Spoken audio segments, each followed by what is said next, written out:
FIFA যখন সিদ্ধান্ত নিল যে ফুটবলের জন্য একটি আলাদা বিশ্ব আসর আয়োজন করা হবে, তখন স্বাগতিক হিসেবে প্রথম পছন্দ ছিল উরুগুয়ে। কারণ তারা ততদিনে 1924 এবং 1928 সালের অলিম্পিক ফুটবলে টানা দুবার স্বর্ণপদক জিতে নিজেদের বিশ্বসেরা দল হিসেবে প্রতিষ্ঠিত করেছিল।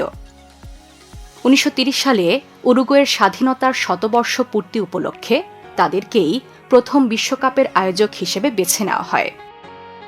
প্রথম বিশ্বকাপের গ্রুপ পর্বে উরুগুয়ে পেরুকে 1-0 এবং রোমানিয়াকে 4-0 গোলে হারিয়ে সেমিফাইনালে পৌঁছায়। সেমিফাইনালে উরুগুয়ের মুখোমুখি হয় যুগোস্লাভিয়া। স্বাগতিকরা তাদের 6-1 গোলের বিশাল ব্যবধানে উড়িয়ে দিয়ে ফাইনালে ওঠে।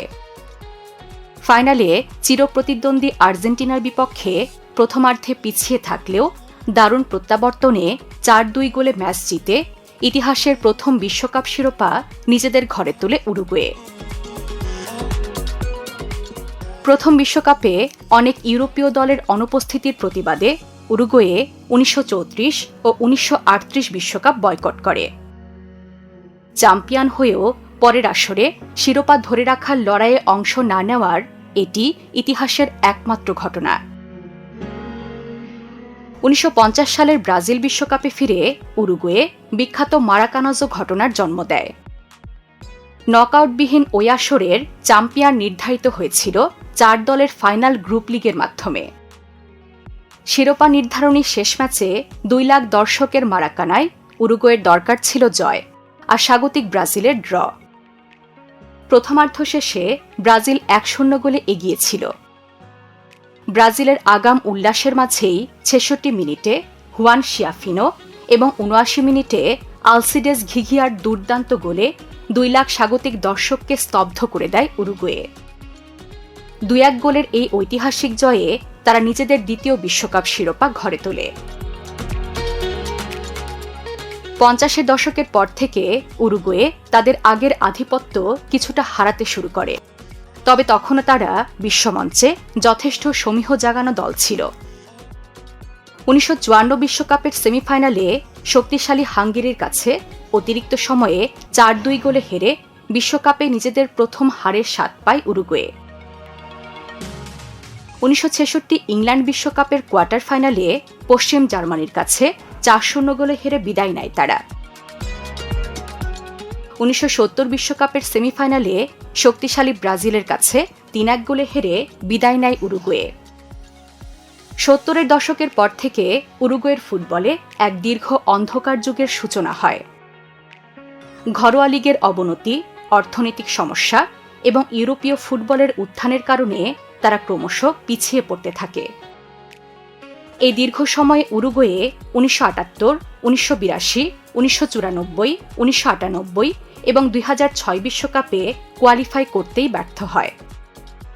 1986 এবং 1990 বিশ্বকাপে তারা দ্বিতীয় রাউন্ডে উঠলেও বড় কোনো সাফল্য পায়নি।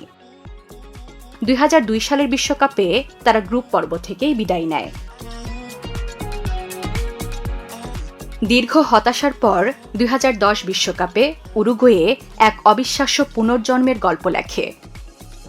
দিয়েগো ফোরলান, লুইস সুয়ারেস এবং এডিসন কাভানির আক্রমণ ভাগ বিশ্বকে মুগ্ধ করে। গ্রুপ পর্বে তারা অপরাজিত চ্যাম্পিয়ন হিসেবে নকআউটে ওঠে। ঘানার বিপক্ষে কোয়ার্টার ফাইনালটি ফুটবল ইতিহাসের অন্যতম নাটকীয় ম্যাচ। অতিরিক্ত সময় শেষ মুহূর্তে গোললাইনে হাত দিয়ে বল ঠেকিয়ে লাল কার্ড দেখেন লুইস সুয়ারেস।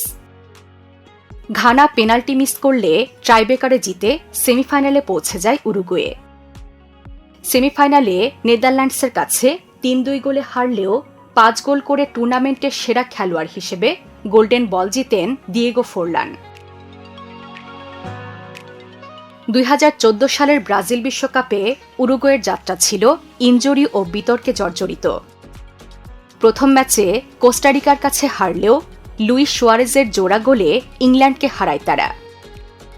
ইতালির বিপক্ষে বাঁচা মরা ম্যাচে 1-0 গোলে জিতলেও এই ম্যাচে ইতালির ডিফেন্ডার জর্জিও কিয়েলিনিকে কামড় দিয়ে সুয়ারেজ টুর্নামেন্ট থেকে বহিষ্কৃত হন।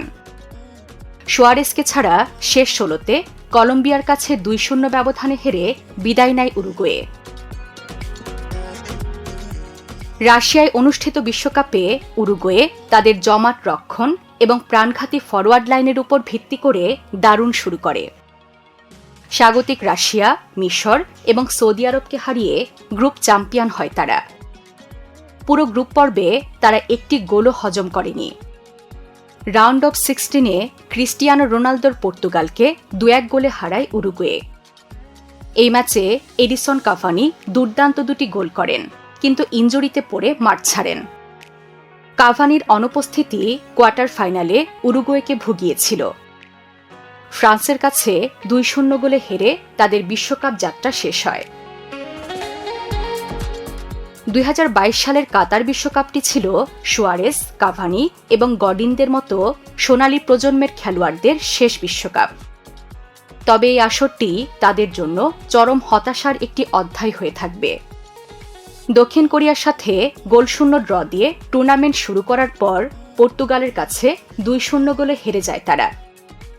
গ্রুপ পর্বের শেষ ম্যাচে ঘানাকে হারিয়েও গোল ব্যবধানের নিষ্ঠুর মারপ্যাচে কাতার বিশ্বকাপের গ্রুপ পর্ব থেকে হতাশাজনক বিদায় নিতে হয় উরুগুয়েকে। স্বপ্নভঙ্গের বেদনায় ডাগআউটে বসা লুইস সুয়ারেজের সেই অশ্রুসিক্ত বিদায় আর অঝোর কান্না সেদিন হৃদয় ভেঙেছিল পুরো ফুটবল বিশ্বের। 2026 বিশ্বকাপ উরুগুয়ের জন্য আক্ষরিক অর্থেই একটি পালাবদলের টুর্নামেন্ট। প্রবীণদের ছায়া থেকে বেরিয়ে দলটি এখন পুরোপুরি তরুণ প্রতিভাদের উপর নির্ভরশীল।